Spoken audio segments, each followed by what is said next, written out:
I'll just start over here. Yeah, you just Erase. Delete all that. Okay.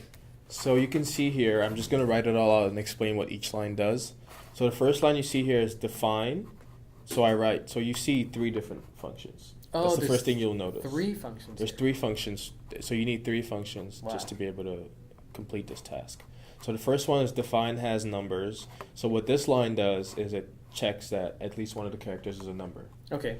So how you do that is, once again, I'll define, and I call it has number. You can call it whatever you want. You can call it number. You can call it anything. Sure, we got it. So I call it has numbers, or has number, because you just need one number.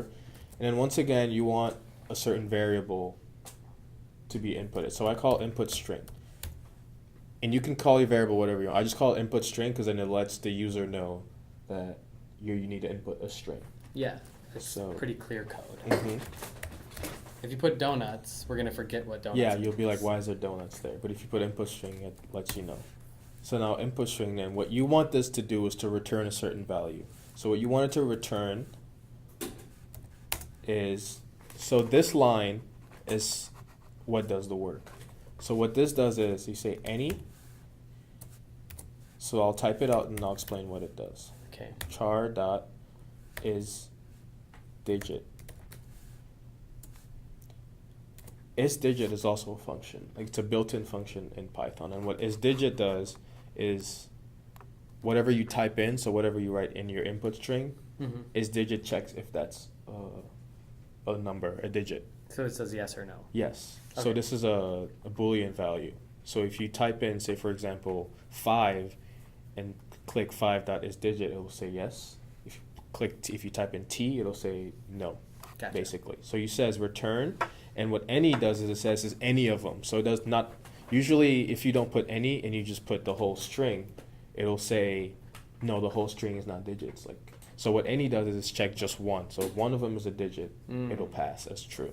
Okay. So you say isDigit, and then you have to do a loop so it goes through each letter in your string. Okay. So for char, which is your character, in input string, Which is our input which is string. your string that you input, your Yeah. variable. And in this case, that's going to be a password. that we're Yes. So what testing. this means is, for a character for each character in your input string, this checks if any one of them is a digit. Gotcha. If just one of them is a digit, it'll return true. Gotcha. So we can test that here. So we can test each of these lines to see how it works.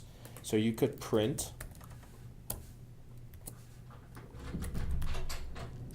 has number, and you could put, say, for example, just all letters, and put them in a string, sorry.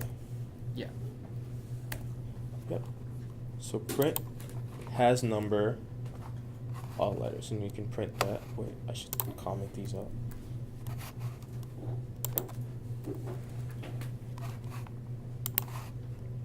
And when I run that, it says false, because none of these There's no numbers. are numbers. So let's add a 2 to that Let's add a 2 and print and run it, or run it, yeah. and it says true, because one of them is a number. Cool. So then I see the next function is has upper. So let's walk through So that. this one is to check for uppercase. So you do, once again, define. I'm going to remove this print here. Sure. So you define another function called has upper. Once again, you can call it whatever you want. It's just what I did. And then input. So I just call this variable input because I don't want two of the same variables. Mm-hmm. So you input something, and then you want this to return. So you want it to do the same thing, but rather than check if one of them is a digit, you want to check if one of them is an uppercase letter. Uppercase letter. And sure. there's actually another built-in function for that. So once again, you do any. I see. As you're typing that out, I can explain something. So we need multiple functions because we're checking multiple things about our final password. So is upper. Oh, it's very similar to the has number Yes, function. the only difference is you're checking for upper, but it's the instead same of thing. digit. Yep. Gotcha. So char in input. And we can test this one as well, so we can print has upper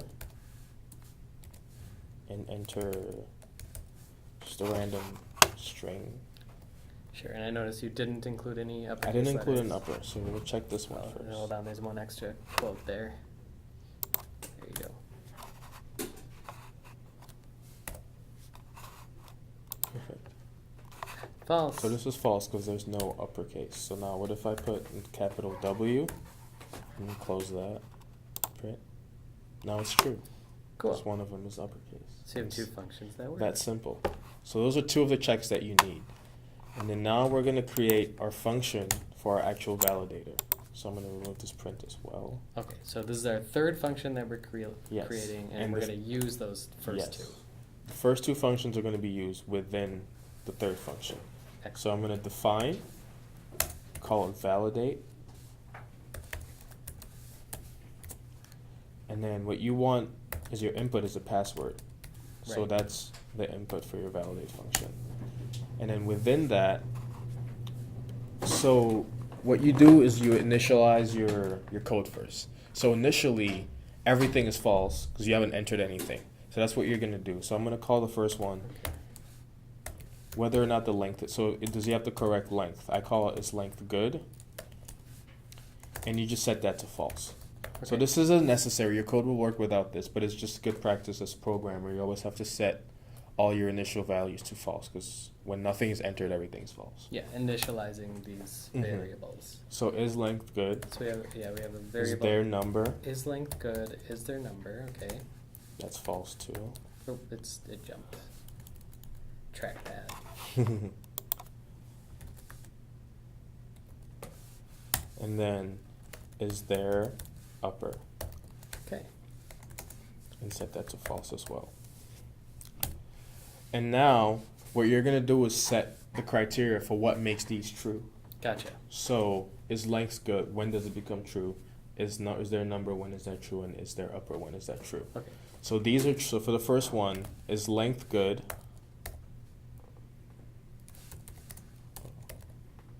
Oops. Is true when the length. So this length is also another built-in function Built-in function. in Okay. Python. So you're using multiple functions within the function. And what length does is it just calculates, it counts the number of characters in a string. Okay. So it's just the length of Sure. your Exactly password. what we're looking for here. So is length of password, which is your variable, Mm-hmm. is it greater than or equal to 8? So that's your first check. Gotcha. So that's when is length good is true. Is their number. This is true when has number is true. Okay. So that's exactly what you do. So this is true. So that's why I said you create those functions and then you're going to use this. Because if you didn't have has number, you would have to type in return any char, digit, all that stuff. Right. All of the code. Yes, but instead of doing that, you have a function. So all you have to do is just type it. So you say that's true when has number. So, and it's an equal sign. So basically, if has number is true, is the Mhm. number true? Yes. And then if has number is false, is the number is false? Yep. Is their number? And then once again, Awesome. has number is a function. So you have to put in a variable. And your variable, so you're using the same variable because it's checking your password through all of these. Yeah. So has number is true I when like that's that. correct. And then is there upper. And this is true when has upper, which is the function we created up there. And it checks the password. So it returns a true or false, and Mhm. that's set. So if this is true, it'll return a true message. It'll pass as true. If this is true, it'll pass as true. So now you have all those criteria of when everything's true and when everything's false. Yes. But now you want to be able to send your user a message. Okay. So Make this, it more user friendly. Yeah, so this is for this can work, like you have your checks, it'll pass true or false. But now you want it to be more user friendly and you want it to tell your users what they need to change. Or if they have a great password. Mm-hmm. So now we're going to use conditional statements, which we talked about before. So if not, so now we're checking if they're false. So not is the opposite. So if they're false. So if not is length good. And what this means is if is length good doesn't pass as true. what you do is you return a string which tells you password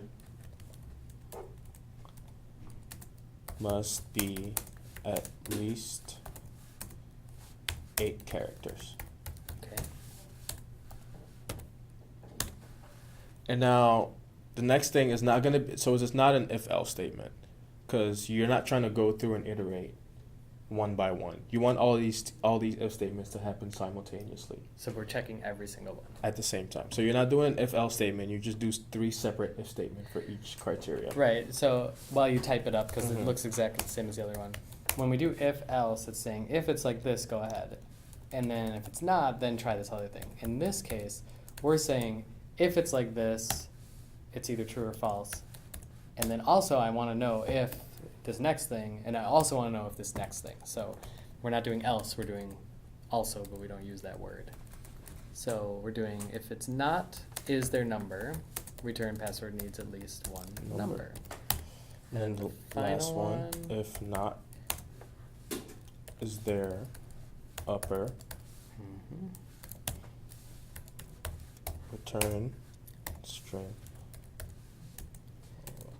And so if you wanted to add more validation to your passwords, you could add more lines. So you'd have to, like, let's say we want to know if there's lowercase numbers. We could define has lower, and then we'd have to bring in a new variable is there lower, and then we'd have to set what is there lower,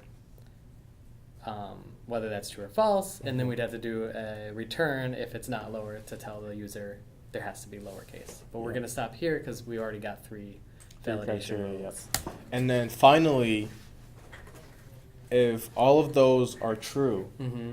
well, if all of those are false, so if you have the correct length, you have a one number and you have one uppercase, Yes. you just wanted to return great password. So last one, you say return great, you want to return a string to your user that says great password. So what this does now, it says, okay, it checks if your length is not correct, it'll return this. Mm-hmm. If you don't have a number, it'll return this. If you don't have an uppercase letter, it'll return this. If all those check out and you have the correct password, it'll just return great password, and it'll send you to the next page. Awesome. So that's it. Let's just run it one more time with that print validate function. Yep. And that way we have the completed Yep. So now you password print, validator. validate, and then you can enter, let's put, Don't forget the quote. oh yeah, string, I always forget that. Okay, 1, 2, 3, capital. So that should work.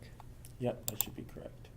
Great Great password. password. Because it has at least one number, at least, well, the one I typed before. Right. It had at least one number, at least one uppercase, and it had 8 characters. Yeah, let's see. Now This one's one too short. has less than 8 characters. Password must be at least So 8 it says it characters. needs to be at least 8 characters. So what if we did just all letters, but no numbers? It says it needs at least one number. Then if we add the number 3 there, but take out all the capital letters, it needs at least one uppercase. But if we put a W, Capital W. then it says great password. Awesome. Thanks, Patrice. So let me walk us through a quick review of what we covered today, and then we'll say goodbye.